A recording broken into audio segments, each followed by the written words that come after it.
And now, it's 10 a.m. Let's just get down to it. And it's time for your sports fix. Strap yourselves in, folks. From two guys who have covered the teams you're passionate about for years. We are professionals. This is Jake Scott and Ben Anderson on 97.5 The KSL Sports Zone. I wouldn't want to be anybody else. Hey. You made me insecure. Told me I wasn't good enough. But who are you to judge?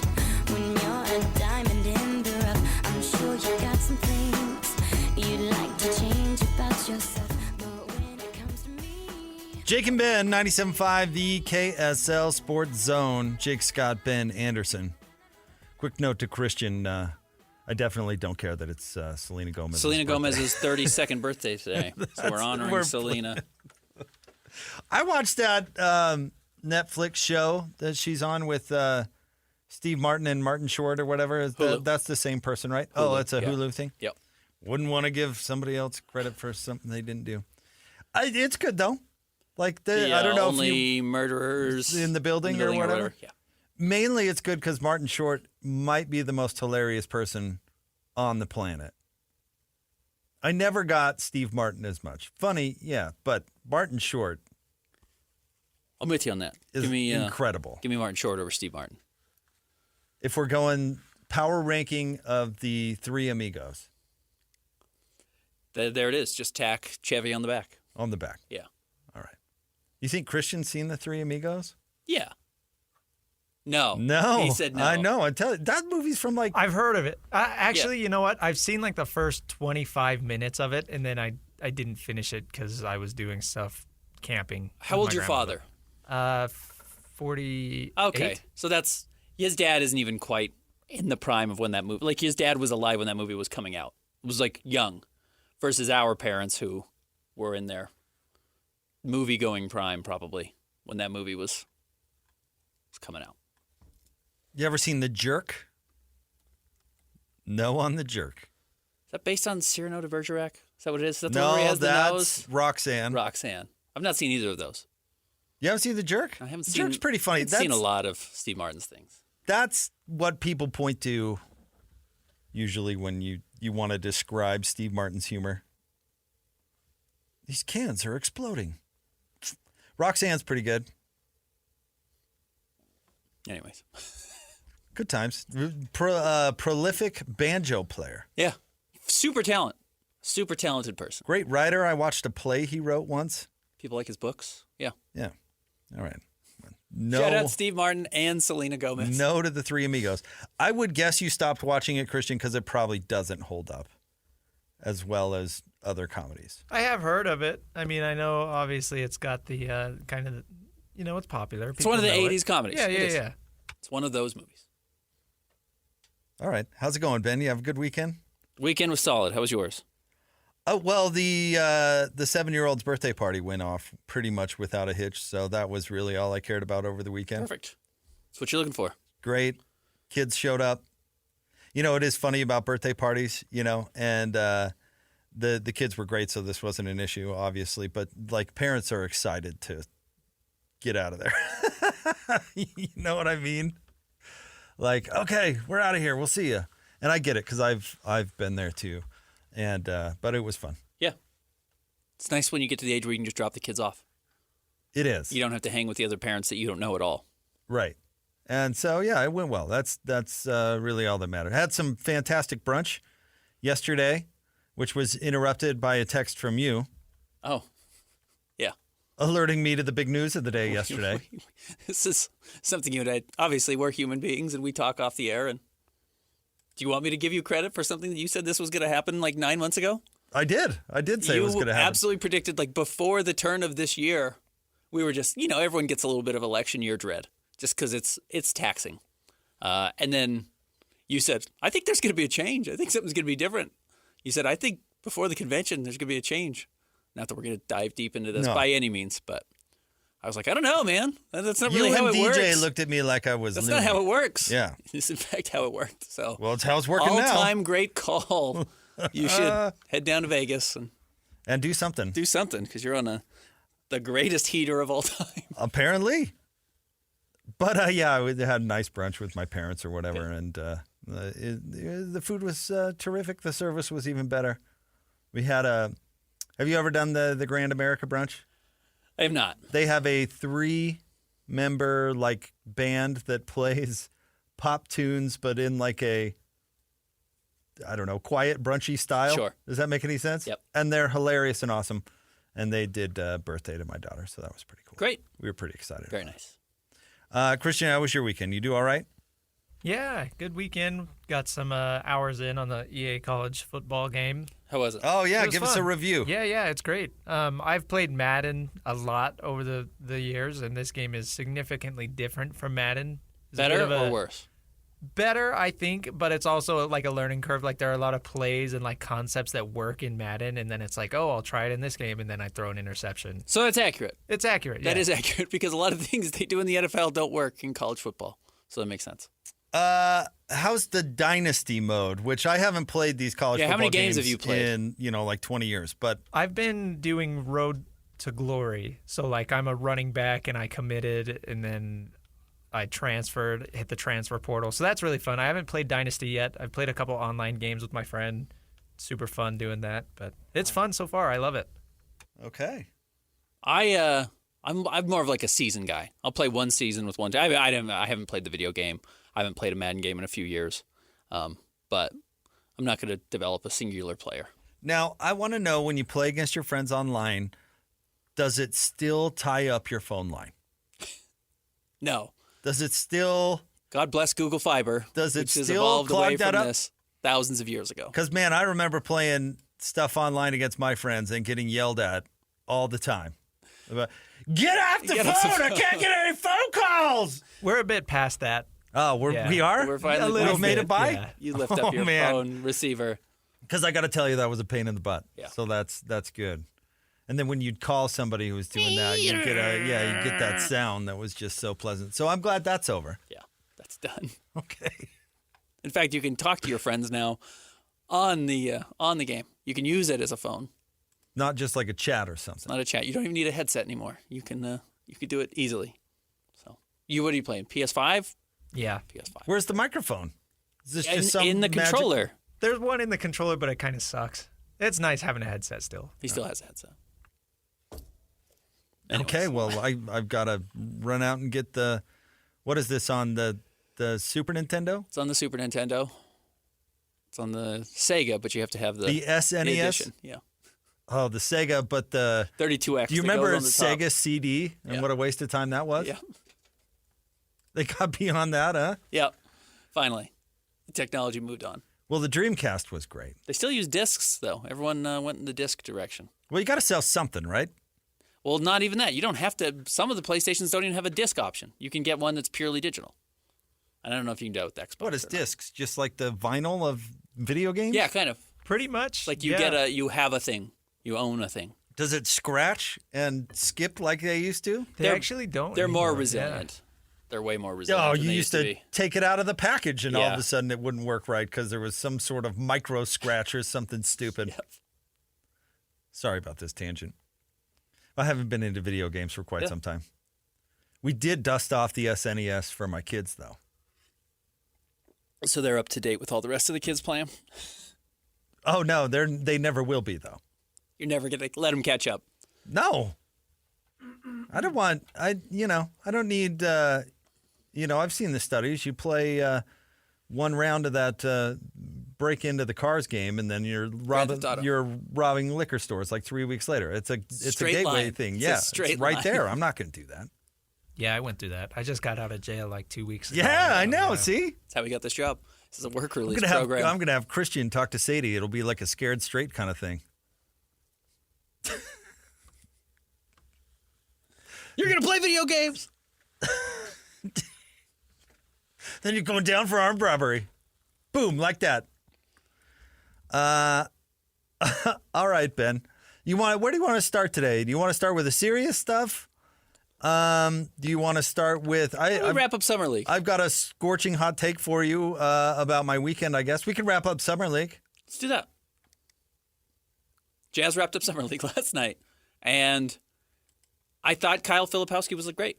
He was really good. He had a bad second half, but they had such a good first half. They were up 28 points at the break. Everyone took the keys out of the car, and they still won by 10, but it was just an ugly second half. Can I ask you a question? Because this is what I was thinking watching him play. Because he did, but he's not going to be able to play like that in the NBA. There are things he can't do in the NBA. There are things he's still going to be able to do in the NBA. Like, he never gets to spin in the half court. He tries to turn into Giannis sometimes getting downhill. But, like, he threw some really great passes, but I don't really care if he could pass. See, I really do care if he can pass because nobody on the Jazz can pass. Lowry is a terrible passer. Walker's a terrible passer. John Collins is a terrible passer. I think the very fact that he does operate a little bit as connective tissue has a chance to get him in the rotation really quickly, and maybe faster even than Cody Williams and Isaiah Collier. I don't think Collier is going to be in the rotation. Cody Williams might, purely because of the investment, the upside, and he's probably a decent defender already. So that might help him, and if he can hit threes at a reasonable rate, it gets pretty easy to keep him on the floor. But Filipowski, simply based on the fact that he's more mature than those guys are because he played another year, so physically, I guess he's not physically as mature as Isaiah Collier, who's just, that's what his body's going to look like for the rest of his life. Isaiah Collier's just kind of had that man-child body since he was 16 years old, apparently. But Filipowski being 7 feet tall and being as athletic as he is, where he gets a lot of rebounds and then just drives up the court and gets you into your stuff really quickly, I think is where the NBA is headed. And it's just, I keep using this term, don't overthink Kyle Filipowski, and I think that's it. Just like, he rebounds and he runs up the floor and he passes it. That's as simple as it gets. And it's really valuable for NBA teams who are trying to move quicker, generate threes, and that's what he does by either taking them himself or by beating other 7-footers up the floor because he's so fast and he's so good with the ball in his hands that now a guard has to come over and stop him. And once the guard leaves their guy to stop Kyle Filipowski, he's big enough and smart enough to find that player. It's just like really kind of simple basketball dynamics of just someone's got to guard him because he's moving quickly. And if you don't, he'll shoot or get to the basket. And if you do, he will find the guy that's open. So I think he has a pretty significant upside. Now, he's a terrible defensive player, just awful. And he's got to figure out some of the basics there. But his offensive impact is going to be really high. Okay, I can buy into that, I suppose. Let me ask you this, though. Is he going to have to change his body to play defense, and that might change how he plays offense? Like, I kept thinking, like, he needs to be bigger, right? I have to tell you, honestly, I have not seen him yet because we were in Vegas for the Big 12. In person, that is. Yeah, in person. Right. So I don't know what he actually looks like. And that's the thing you talk about right now is why I like seeing guys in pre-draft processes or at the Salt Lake Summer League. We were just in Vegas, and then I wasn't down there for Vegas Summer League. You can tell a lot by a guy's shoulders. Like, oh, is he going to add weight? Can he get bigger because of how broad his shoulders are? Like, I remember seeing DeJounte Murray work out for the Jazz and thinking, oh, he's not going to have any problem. He has, it looks like a curtain rod for the shoulders. They're just so broad, it was going to be fine for him. I wonder if Kyle Filipowski has kind of those slumpy shoulders that are never going to be able to put on weight. And if he never puts on weight, it's always going to be difficult for him to be a good defensive player. Because as athletic as he is, he moves really quickly. I do think bigger players will just push him out of the way. And otherwise, he's going to have to get really good moving his feet on the perimeter, which he does well. He's pretty sloppy right now. He just is not very disciplined. But John Collins can get away with being an undersized big because you can't push him. He has those curtain rod shoulders. Yeah, he has right. He's a huge person. Right. Big and athletic. Yeah. And, Steven Adams could probably push him out of the way if really push came to shove, but he's not a player you're going to. Lowry's way bigger than you think, shoulder-wise, and still gets pushed around. Yeah. And maybe he's not a traditional big, but I don't think he's ever guarding anybody on the perimeter. I don't think that's even in the cards. So, I mean, his value is what you're talking about. So if you can put on weight and he can be at least stalwart defensively, he's a good enough rebounder, maybe you can make way. But I don't know. We'll have to. You make a good point about seeing him in person. It makes a difference. It does. I think he's a third big. I think he's a bench rotation guy. So he's a curveball. You throw at the other team for 10 to 15 minutes a game. That's probably who Kelly Olynyk should be, and that's kind of why that comparison was drawn quite a bit. Which is Kelly as a leading guy is really bad. You're in real trouble if Kelly's your best player.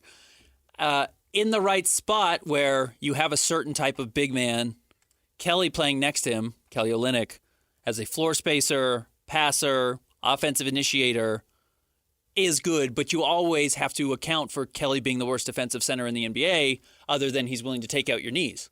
Well, I was going to bring that up because we make a lot of jokes about it, but it really is true that he's found a way to be serviceable enough defensively that you can play him. Because that's a problem. Yeah. With, you can call it a curveball, but that's a problem if they just dunk on you for 10 straight minutes that you're on the floor. That's not going to work. And Kelly, like Steven Adams will push him out of the way, but Kelly's going to thumb his eyeball in the process. And so he's at least going to think twice about it the next time he does it. He also draws charges. Like things like that. Yeah, stuff like that. And he's tough. You have to find little areas in the margins to make enough plays to stay on the floor. And actually one of the things Kyle Filipowski does bizarrely well is he gets a ton of steals, which sometimes we really overrate block shots because you can block a shot and a guy can come down with his own miss and go right back up. A steal means the possession has ended. A steal is better than a rebound because you don't even get a shot off. Like you take the ball, the possession is over, they don't get a shot off, so there was never a scoring opportunity. And then traditionally steals turn into fast break opportunities, especially when it's a guy like Kyle Filipowski who as soon as he touches the ball is looking to go up the court. So there is value in those types of numbers for him as well that other big, bad defensive players don't often share. And so that might be his pathway is, can you play 15 minutes a game? Can you get a steal and a half? Can you get enough rebounds and then be so good offensively that you offset, the game of math of your -8 defensively, but you're +10 offensively, and it's worth having you on the floor. And look, there are really valuable big third bigs in the NBA. I've used this comparison not in playing style, but in value. And look at how good Naz Reid is right now in Minnesota as a change of pace guy compared to what Rudy Gobert and what Karl Anthony Towns offer. And having a guy like that could step in, earn minutes, and then in real specific matchups has value. That's why I think there's some real intrigue behind what Kyle Filipowski does. And now we're 8 games into his career, and they're all in Summer League, and mostly against non-NBA players. So we'll see what he does at the next level. Any other takeaways from Summer League you'd like to share? I think Cody Williams was the Jazz's best player. And that's probably good news. That's really good news. I did not think that would be the case. Now, we only saw Keontae George for 2 games. Had Keontae played the entire Summer League, I would have told you Keontae was the Jazz's best player. But I thought Cody Williams consistently game in and game out was probably the Jazz's best player. He wasn't great in Salt Lake, but was much better in Vegas and didn't play last night. So that's good. While you don't read too much into Summer League, and some guys play poorly, and it doesn't mean a lot, and some guys play great, and it doesn't mean anything. David Locke brings up Josh Selby sharing the MVP honors with Damian Lillard, and one of them is a Hall of Famer, and one of them, nobody knows who they are. I still think you want your guys to perform okay. If they look totally lost out there, it's a bad sign, and at no point did I think Cody looked totally lost. And he had some potential for that based on his limited exposure in college, and he didn't at all, so that's good. All right. Yeah, I would agree. I think he was very good. That's a good sign. I don't know how good he'll be during the regular season, but he will get an opportunity. Probably pretty early, too. Yeah. All right. Stay tuned. We'll get to the top 3 stories of the day at KSLSports.com. Coming up next, Christian's going to fill me in on the latest on video games during the break. I'll be up to speed by next break. Don't fear. Stay tuned. Jake and Ben, 97.5, the KSL Sports Zone. It's time to break down the biggest stories of the day. This is the top 3 stories of the day on KSLSports.com. 97.5, the KSL Sports Zone.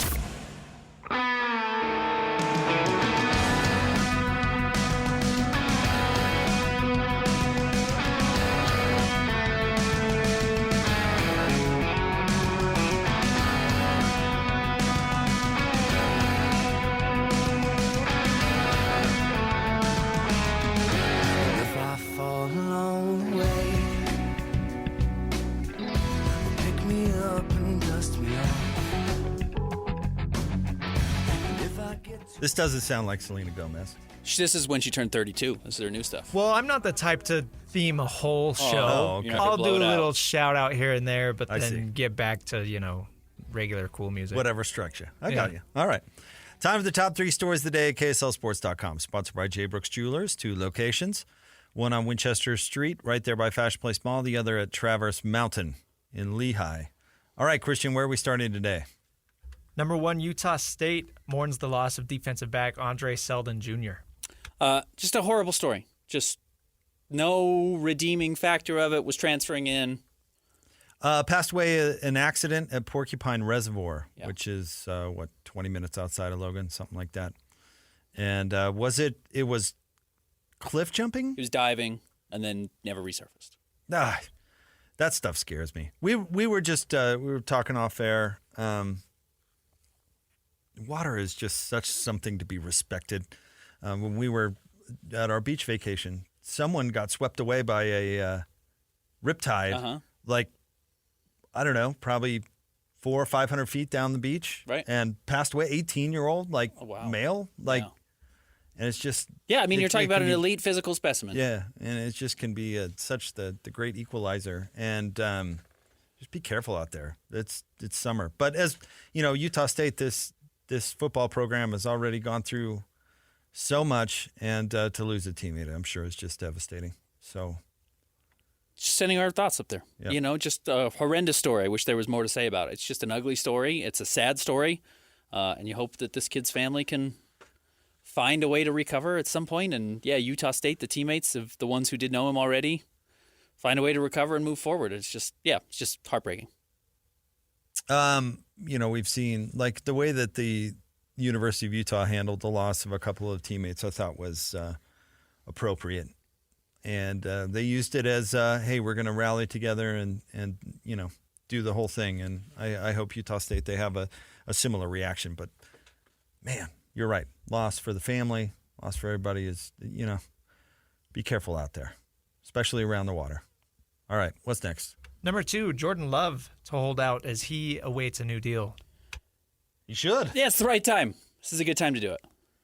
The NFL's funny because holdout was such a dirty word in the NBA for the longest time. Now it's, since the CBA just dictates how much money you're going to make for basically the first 7 years of your career, it's not really a thing anymore. But in the NFL, I think it's necessary. The owners, the league has so much of the leverage, and careers are so short, and success is so fleeting that it's hard to hold it against most players who choose to hold out. Sometimes it's ludicrous, but a lot of times, like Jordon Love is coming off a great year, and there's no guarantee that he's going to be healthy or great or whatever. Yeah. And you know what? He bided his time, and he was very patient, and he waited for his turn, and he really knocked it out of the park last year. And so I don't blame him for leveraging that success, because really the way that things work, it's all leveraged against these players. Well, when you look around the league and you see some of the young players, Trevor Lawrence specifically, who's certainly a much better prospect than Jordon Love was, but you talk about performance on the field last year, and Jordon has a real argument to be one of the guys going forward, and Trevor Lawrence signs a $50 million per year deal. Right. And Jordon Love is making $11 this season, which again, I hate to pretend that $11 million isn't an unfathomably large amount. But it's the game. Don't get lost in the numbers. It's how much, how are you compared to your peers in the NFL? That's how it is. In the NBA, measure it how it counts against the salary cap. Right. And you can in the NFL too, but that's all baked into the cake. So you have no reason to play for $11 million. It's just that simple. You have no reason to play for $11 million because you'll easily be able to surpass 30. You're trying to get as close to 50 as possible. I don't think he'll get 50. He might get over 40. It's like, yeah, that would take 4 years to do it at this current rate. So of course, when your lifespan in the NFL is so short, it's the right time to go and make a money grab. The guy who should be holding out is Brock Purdy. Isn't he still playing for 25 cents? I think he did get a little bit of a renegotiation. Has he not? I thought he did. I don't think he has. I don't think he has was on either. a 7th-round pick contract, so that's like not even $1 million. And he stinks, so he should cash in on it right he needs now. More than everybody. Why people still think he's good? He's not eligible to get an extension until after this year. Oh, Okay. that's a year too late for old Brock, I bet. There are bad for rumblings that a Jordon Love contract could be coming this week. So Yeah, it sounds like the Packers are more than happy to pay him. And they have this young roster, too, where they weren't expecting to be good, and he was so good that they jumped up out of nowhere. So they aren't in the San Francisco 49ers boat where they've got so much money dedicated everywhere else on the field that they're not any good. Or that they can't afford at least to pay. No, they've got everybody on a rookie deal. The whole team's on a rookie deal. The team's young. So you can start to pay selective pieces. And by the way, it's easy to pay your quarterback. And that, he's a great story. So they're going to celebrate that they're paying him. This is going to be one that everyone's happy about. This isn't going to be ugly getting into training camp and both sides are further and further away the way it was with the Ravens last year when Lamar Jackson was negotiating his own contract. And it was just like, it's not going to be like that. This is going to be the GM and the owner. Do they have an official owner? Or is it just the fans, right? They'll be the GM and Jordon Love, like really happy signing this contract. You're going to see it's going to feel like a win for everybody. They have a board, right? Yeah. I think that's how that works. Well, and this was a story I meant to get to last week, but it kind of ties in. You know, Green Bay and Jordon Love can both be extraordinarily happy about something, right? That Nathaniel Hackett is not their offensive coordinator. Correct. I mean, they both can be like, Dodged a big bullet. There, yeah. We dodged a huge bullet. Did you see that story that the Jets tried to quietly bring in Arthur Smith and the reason he didn't take the job is because the Jets wouldn't define it. Right. But it was basically to take the offensive coordinating job, but they didn't want to fire Nathaniel Hackett. They just don't want him to do it was the Milwaukee as Bucks much, you know? Bringing in Doc Rivers to be an advisor to the head coach. Because it's Aaron Rodgers' buddy. You can't It fire is. him. Yeah. Right. And the whole reason and Ben and I have talked about this for a long time, but the whole reason that Aaron Rodgers loves him because he's a pushover. Because he's a bozo. Yeah, right. Yeah. It's, shut up, Hackett. I'm making your salary, which is entirely true. But I saw that story about Arthur Smith's like, well, you can't even tell me what the job is. Is this coordinating? And what am I doing? They're like, I'm going to say no, but I'm going to shake my head. You're going to yes. call all the plays. So I'm the coordinator. We didn't say that. Well, no. No. That's Nate's job. That's Nate Hackett's job. Yeah, that's him. So is he going to be my boss? Absolutely not. Not really. You never have to listen to anything he says. No. In fact, we just have a headset that's not connected to anything. It's not plugged in. It's not plugged into anything. It's and he's only just up there. It's got a direct line to Aaron Rodgers. And that's it. But that's it. He's out there. He's basically talking to himself up there. So I'm the coordinator. No. Not a chance. No. Definitely not that. No, but yeah. Where would you put Jordon Love amongst NFL quarterbacks? And you don't need to go name by name, but he's not one of the 5 best. No, but he's probably in the middle. I mean, he's probably top 15. He had a great year last year, and he achieved a lot with a young team that probably shouldn't have achieved that much, and I think that's all a good sign. But I think if you sign him and you're betting that he'll be top 5 or top 10. He's probably in that 10 to 15 range. I think he's better right now than Trevor Lawrence. Okay. I mean, going back to your comparison. Okay. I think he's better currently than Trevor Lawrence, but you're betting that Trevor Lawrence is going to be top 5. Yeah, for sure. So in that vein, I'd say you bet on Jordon Love's going to be top 5. Okay. He was terrible, Jordan was, at the beginning of the year and was really good by the end. I think that's probably a pretty good sign that it wasn't a flash in the pan, but there's still that maybe flash in the pan factor, His issues seemed really experience related, where he was trying to force balls down the field late in games when it's just like, just throw the ball out of bounds. You have another play. Oh, yeah, and he was trying to win games too often with his arm. Yeah, his problem was decision making. It wasn't. Yeah, skill. It wasn't skill. He's got the skill, which is a really good sign. All right. Number 3, details emerge in all these Utah State firings. Really good article from Amy Donaldson. If you missed it over the weekend, I would highly recommend it. It's at KSLSports.com.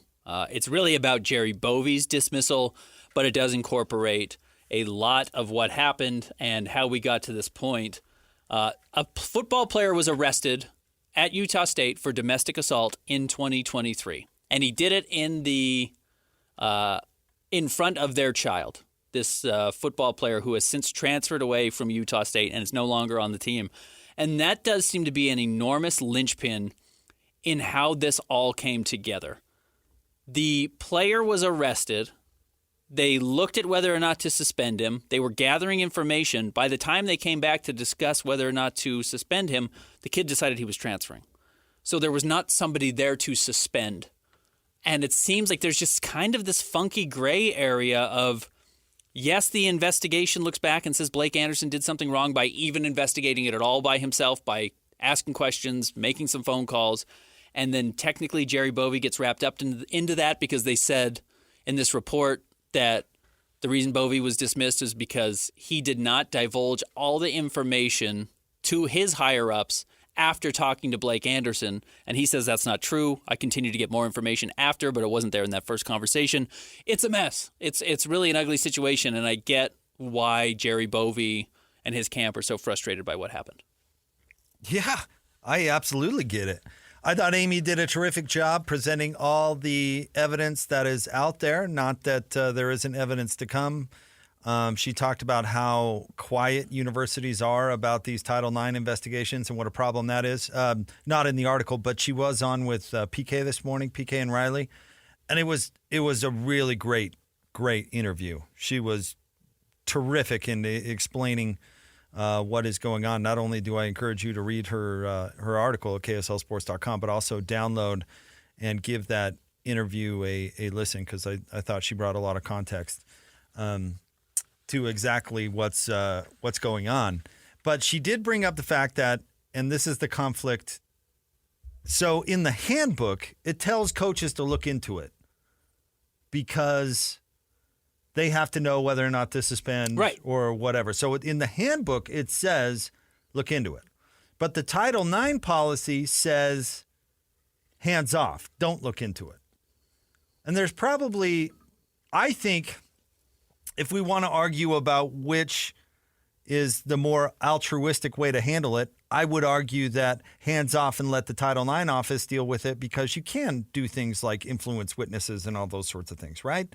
And you don't need a coach doing that. And a coach's job isn't to investigate incidents. Right, no, it's in not. fact, I don't want the coach Correct. to be a part of that. But the handbook and the Title IX rules appear to be at odds. Now, Jerry's defense is, as soon as he found out about it, he told the Title IX, or the Office of Equity, I guess, about it, and then was hands off. Yep. And part of the reason he didn't tell, more detail is, well, he's not supposed to look into it. It's not supposed to be his thing. Where Blake did look into it, but is saying that he was supposed to look into it. I don't know. It 100% is a mess. And can I just complain about something that I complained about when the Utah swim scandal was going on? This bozo law firm that is specialized in being hired by universities to do these investigations are doing it at behest of their client.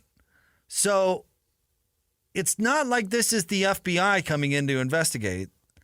That law firm will find whatever you want them to find. And I think that is a part of this. And that's speculation and accusation on my part. Sure. That is not grounded in anything.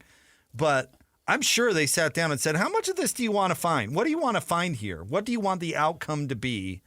And then that's where they go. And I think Jerry Bovee is at least hinting at that, hey, this investigation wasn't some great investigation. It was by a law firm, and the university probably told the law firm exactly what they wanted them to find. And that's unfair, but that absolutely happened with the Utah swim scandal. This same law firm came in and pointed at an associate AD who had left the job, whatever it was, 6 months earlier, and said, oh, it was all that guy. It was all that guy. Because I'm sure they were like, okay, we've got a scapegoat, and he's already gone. Investigator said, based on review of all information from witnesses interviewed and documents reviewed, our investigation found that Mr. Bovee failed to adhere in multiple ways to the terms and spirit of reporting obligations attendant to student-athlete arrests for charges involving sexual misconduct or domestic violence. But then the report also said, given the totality of the information gathered during the investigation, we find there's insufficient evidence to conclude that Mr. Bovee failed to fulfill his 24-hour reporting obligation pursuant to USU Policy 340, which goes back a little bit to the booklet versus the Title IX, which is, we think he didn't do it right, but also everything by the book, he did it right. It's just like, it's getting ugly. This is the ugly part of it. Really good reporting from Amy Donaldson. I would, again, highly recommend go listen to the podcast that she was on this morning, or go read this article at kslsports.com. I retweeted it as well if you are on Twitter. But I think you're right. I get why Blake Anderson and Jerry Bovee really feel like this was incorrect. I just don't want coaches anywhere near these things. And if I were a coach, I wouldn't want to be near it either. I wouldn't want to be near it Then either. again, I'm not a coach who has to recruit these kids and walk into their rooms and tell the parents I'm going to take care of them. And then when they get in trouble, say, it's out of my hands. Sorry, kid. I don't have anything to do with it. But like suspension, expulsion. Who was the Ute player who was falsely accused of, God, what was it? I'm trying to remember. It was a cornerback. And he got wrapped up in, he had the fake phone number thing. Yes. You know what? Yep. Hatfield, Domo Hatfield, wasn't it? Right? And you're was basically falsely accused of felonies. It was like an assault or something. It was setting up, basically selling fake things on Craigslist, right? That they would show up to buy something on Craigslist and somebody robbed you. Yeah, that's exactly what it was. And he was totally falsely accused of that whole thing. And because the witness was like, this guy's 6'5", and Domo Hatfield's 5'10". Yeah, it's like, right? well, not close. You're not close. As soon as they showed the surveillance footage, it was like, really? Are you serious? But he was initially suspended because this happened in the offseason. And people were like, how dare you not kick this guy right off the team? My point was, he's dealing with felony charges. He shouldn't be worried about participating with the team, but there's a lot of judicial process left to go before we decide if he committed these crimes. Suspending is actually the perfect thing. Like, you go worry about you. Yep. We're not going to kick you off the team. We'll see how it goes. And it turns out that he was totally vindicated. Maybe not totally. What was he? He was doing something where... I don't remember. But yes, he was not this guy they were accusing him of being. Not even close. Yeah. No. But he was involved in the numbers, changing the numbers thing to some... The point doesn't matter. But the point being is that it's a delicate situation. Do you really want your coach stepping in and being like judge and jury and saying that this is suspension or expulsion? Or in most cases, absolutely not. But there's the other side that goes, oh, how dare you not suspend this guy? Have you seen these accusations? And so coaches are painted in this, well, is it my job to discipline or is it my job not to? And I feel for coaches in that sense. But there's too much self-interest for coaches too, which has been a real problem in the past, where I'm involved in this situation. You know what? We're covering it up because the starting tailback's got to play. And in the case of the University of Montana, the police were totally fine with all of it. Yeah. And so I'm uncomfortable with coaches being close to the process. That's why I say if we want to debate value, turn it over to Title IX office and let the Title IX office deal with it. Or turn it over to the authorities and let the authorities deal with it. I don't want the coach within a mile of it. But if the handbook says, well, you've got to decide whether to suspend him or not, I mean, how do you find cause to fire him when that's exactly what he's supposed to do? And then I guess when he found cause, he reported to Jerry, who then reported it within 24 hours, but didn't report enough, apparently. I mean, see, this feels... It's murky at best. Yeah. And I think when it's murky, it might be hard to decide whether you actually were rightfully fired for cause. It's just, this is bad. This has been really ugly for Utah State. And I thought Amy's article really revealed why both sides probably feel they have a strong case and why I don't think it's going to get easier. And why I think ultimately they probably get to pay out everybody's contracts in full, would be my guess. Well, we'll see. I think they should have just paid him to go away in the first place. Fire a football coach, fine, but what, you're gonna smear him on the way out the door just so you can find cause? Doesn't look good for the next people. What, Jerry's just gonna be part of it out of convenience? I don't get it. And you know what? Utah State probably should talk about this stuff, but they won't. They won't. No, because the University of Utah should have talked about Lauren McCluskey, and they didn't. Yeah. And they go into a hole, and you hire this law firm, and you shut up until it goes away. Company, and you let them do the dirty work. That's gross. Yep. All right, stay tuned. More next. Jake and Ben, 97.5, the KSL Sports Zone. Who's got it better than us? No! Your home for the best sports coverage in Utah. You're listening to Jake Scott and Ben Anderson on 97.5, the KSL Sports Zone.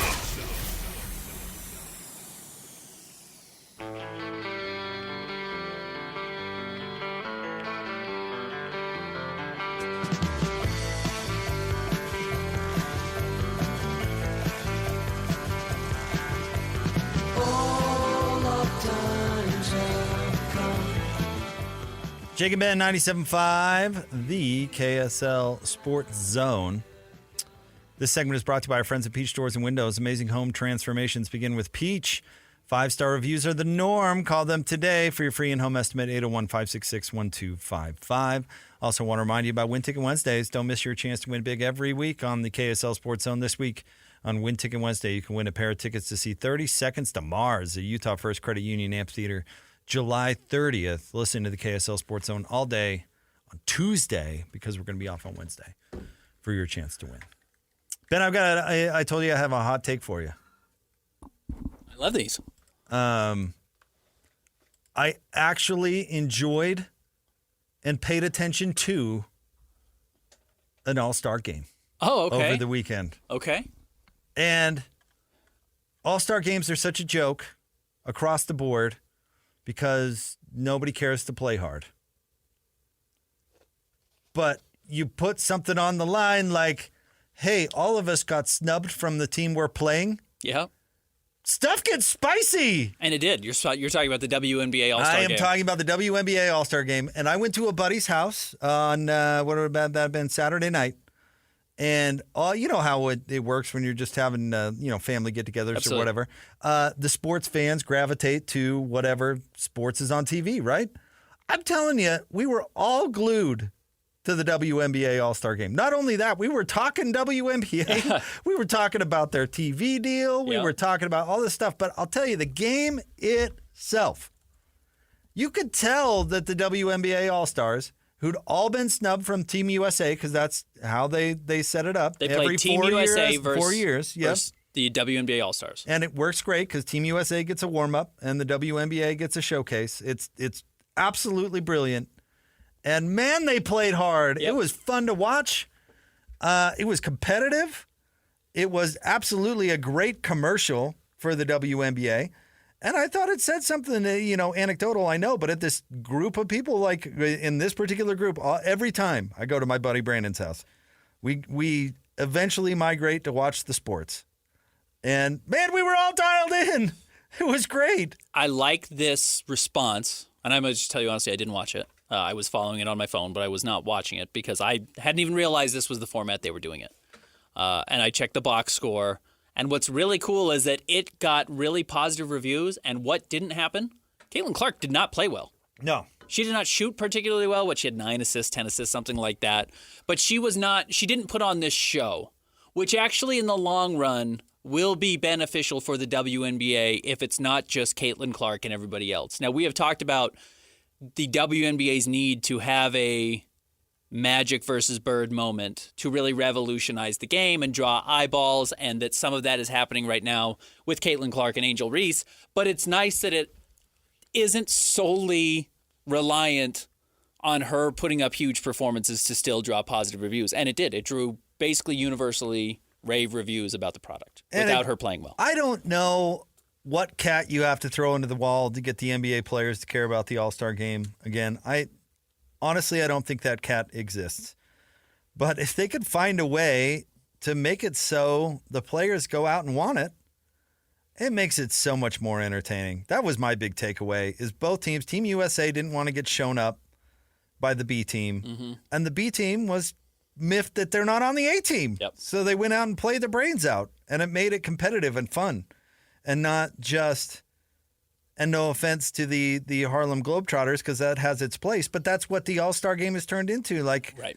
I'm going to do 60 spin moves and close my eyes and throw it backwards, and it's so stupid. Nobody's going to guard. It's just lame and unwatchable. Agreed. And the WNBA All-Star game was great. And you know what? I had the hot take that everybody's going to forget about Caitlin Clark in 2 years because the WNBA is not the